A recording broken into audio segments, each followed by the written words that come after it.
শিখতে পারবেন। Video skip করে দেখলে অনেক কিছু এখানে শেখা যায় না, পুরো ভিডিও শেখা যায় না। পুরোটা রেসিপি শেখার জন্য অবশ্যই পুরোটা ভিডিও দেখবেন। তো এই মূল রেসিপি দেখে নিই। চিংড়ি মাছের মালাইকারি করার জন্য এখানে আমি 700 গ্রাম চিংড়ি মাছ নিয়েছি। চিংড়ি মাছগুলো একদম বেশি বড়ও না আবার ছোটও না, মানে মাঝারি সাইজের চিংড়ি মাছ। এই যে আছে, মোটামুটি খারাপ না। তো যাই হোক, আমি এখন চিংড়ি মাছগুলো কীভাবে কাটতে হয় সেটা দেখাই দিব। অনেকেই হয়তো আমরা বড় চিংড়ি মাছ কাটতে মানে বেশি একটা অভ্যস্ত না।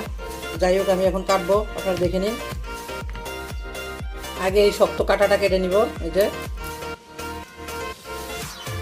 তারপরে এই যে পা, এইগুলোকে পা বলে, যে যেটাই বলে না কেন, এই যে পাগুলো আমি কেটে নিব। এই যে এই করে ছুরি দিয়ে কাটলেই চিংড়ি মাছ ভালো হয়। ছুরি যদি হাতের কাছে না থাকে আপনার দা দিয়ে কাটবেন, কোনো সমস্যা নেই। তারপরে